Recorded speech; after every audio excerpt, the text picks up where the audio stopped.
Hi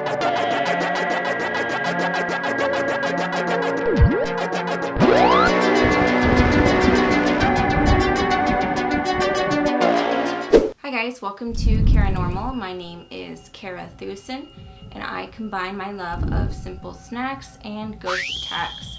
So if you like easy snacks and you like to be scared, well, you should subscribe. That would be really cool, and it would make me really happy. So thanks. Okay, I don't know if you watched my last episode, but we discussed one of Tiffany's stories where she was in the visiting area where mortals can talk to spirits. Do you remember that story? If you don't, I'll link it down in the description box and you should watch it. But today we're going to hear 2 more stories from Tiffany, and trust me, they're pretty crazy, and I want to know your thoughts on it.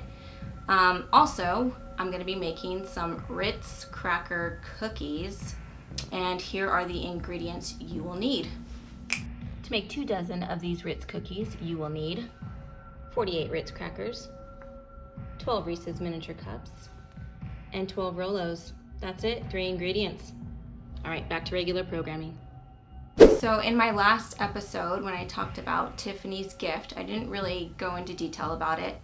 So what is this gift, you ask? Well, to put it simply, I would call her a medium. She has visions, dreams, and spirits sometimes just flat out visit her. She says that when they visit her, they're somewhat fuzzy, blurry, and she can't really see them clearly. And she says when they talk to her, they always talk to her in her left ear. So today's first story from Tiffany is a dream that she had that actually came true. Here it is, story number 1. So one night, Tiffany has this vivid dream. And I should note that at this time in her life, she had a very difficult time getting pregnant. This information is important later, so remember that. So in this dream, she's back in Arizona where she grew up. She now lives in Texas, and Casa Grande, Arizona to be exact, which is a small town. So she's driving in Casa Grande with her husband. She's showing him around town, and she looks to the side of the road and she sees this man named Kelton. This is weird. She hadn't seen Kelton since she was 5 years old, and she hadn't thought about him since. They look at him and they notice his face is starting to turn red, and they believe that he's having a heart attack. So they pick him up and they start to drive him to the hospital. On the way to the hospital, Tiffany calls his family to notify them, and they let her know that they're going to be running late. And she's thinking, this man's dying, and this is Casa Grande. Everything is 5 minutes away. So they hang up. They get to the hospital, and Tiffany is now walking down the halls of the hospital. She looks down into one room and she sees her friend JR. JR is a woman. And JR says, Tiffany, I want you to meet my friend named Jimmy. And Tiffany looks at Jimmy and she waves, but she knows that she can't go in that room. So she keeps walking. And as she's walking, she sees her mom. And her mom is holding a baby with an IV of blood. And she says, this is your baby. You can't hold her yet, but just know that she's coming. Tiffany keeps walking to the end of the hallway, and she sees Kelton. And in the room, it's filled with food and goblets, like a medieval feast. And she walks in and the nurse says, this food isn't for you, this is for his family. And Tiffany's like, okay, I'll stay here until his family arrives. So they bless the food, and when she opens her eyes, his family walks in. So after Kelton's family walks in, Tiffany wakes up from this dream. Before she gets out of bed, she's pretty shook. So she reaches for her phone, calls her mom and says, is Kelton still alive? And her mom says, why do you say that? And so Tiffany recounts this dream. And her mom said, well, I just received an email from his son notifying us of his death. Crazy, right? Well, it gets crazier. So Tiffany gets dressed and ready for work. She heads over to work, and while she's at work, she receives a call from that woman, JR, that she saw in the room with her friend Jimmy, remember? So she gets a call from JR, and JR tells her that her boyfriend had just passed away from a heart attack. And her boyfriend's name was Jimmy.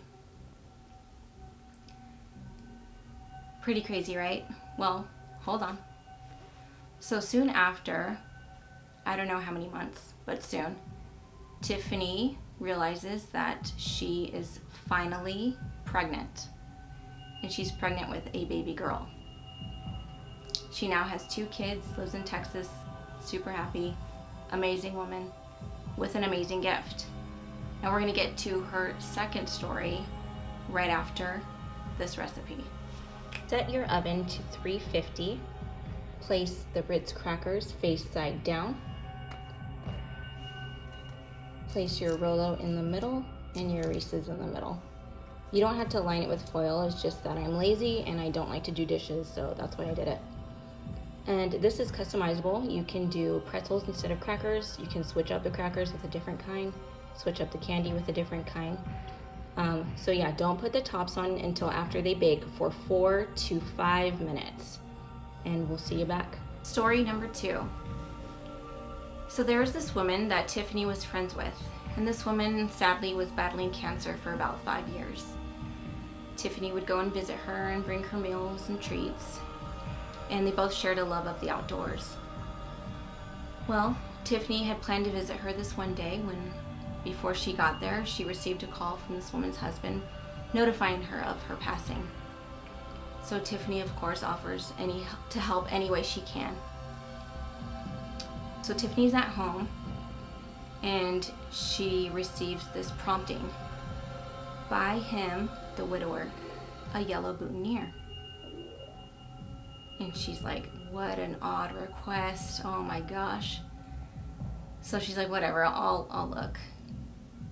So she goes to the store and she's looking for a yellow boutonniere or a yellow flower, anything. Wouldn't you know it, there's no yellow flowers anywhere. She searches. And she keeps getting this nagging prompting, get him a yellow boutonniere. And she's like, I tried, come on, man. I can't, there's no yellow flowers anywhere. I've looked.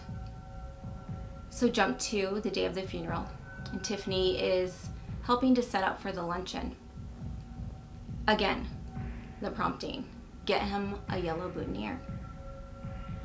And she turns to her friend and she says, I really feel like I need to buy a yellow boutonniere. And her friend's like, okay, crazy. And as they're still prepping, somebody runs in and says, can someone run to the store and buy lemons for the water? And this is 15 minutes till the funeral starts. So Tiffany's like, okay, this is my chance, my last chance. So she volunteers. She runs to the grocery store, and she said she got the best parking right up front, which never happens.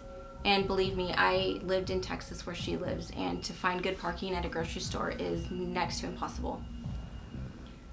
So she gets the spot right up front. She walks right in, gets the lemons. So she walks to the florist and she sees this giant pile of red roses. And on top of that pile of red roses was a single yellow boutonniere. And she tells the florist, I believe that's for me. And the florist tells her, it's the oddest thing. I was unloading all these red roses and I just got this feeling that I need to make a yellow boutonniere. So take it, it's yours. So Tiffany's like, oh my gosh, I can't believe I actually got a yellow boutonniere after looking and looking. So she goes to the funeral, she hands the widower a yellow boutonniere and she says, this isn't from me. And she feels kind of weird handing him that because, I mean, it's a yellow boutonniere. It's an odd thing to hand somebody. So at the funeral, she walks in and she says the funeral had all the yellow flowers every yellow flower was in that room. And she's thinking, well, here's all the yellow flowers. This is why I couldn't find them in the grocery store. So she's sitting down and she's listening to this woman's sister speak. And this woman's sister is talking about how when the widower and the woman who died got married, the woman who died said that she wanted everything yellow. So the tuxes were yellow, the dresses were yellow, the tablecloths were yellow, and the flowers were yellow. And how the widower thought, what a crazy thing to have yellow everything. And they just laughed and laughed and they thought it was funny. And it was just kind of their inside joke. So it clicked and Tiffany's like, that is why she's been nagging me to buy him a yellow boutonniere. It was just a cute, playful joke to play on her husband. So what did you think of today's stories? Do you believe that Tiffany has this gift? Do you believe that she's a medium? I would love to hear your thoughts. Okay, so now to see how to finish the Ritz cookies. All right, these are fresh out of the oven. You want to quickly top them with a Ritz cracker face up, and then push down ever so slightly, and repeat this with each one. The Reese's is, you can push down a little bit more because it's a little bit fuller than the Rolos. So yeah, repeat that process with each one, let it cool for a few minutes, and then enjoy. So now we're gonna get to tasting the Ritz cookies. All right, here are the Ritz cookies. Looking delicious, smelling amazing. All right, and to show you the finished product, I'm gonna come up closer. This is the peanut butter one. And this is the Rolo one. And I'll break it in half so you can see what it looks like on the inside. Oh, this is the peanut butter one. I lied. Yummy. And then the Rolo one. Ooh, yummy caramel pool. All right, I'm gonna try a little bit of the peanut butter one because I've never made those. So we'll see how it is. All right, the peanut butter Ritz cookie.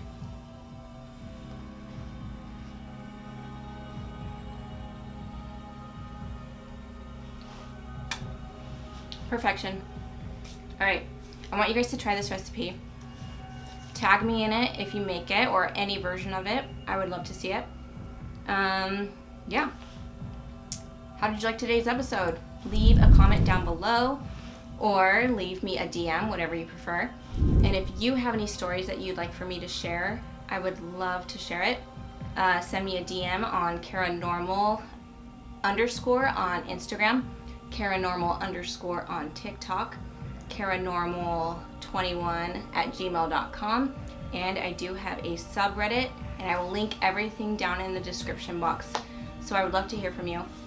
And thank you so much for subscribing. If you haven't subscribed, please, please, please subscribe. And I will see you next week. All right, bye.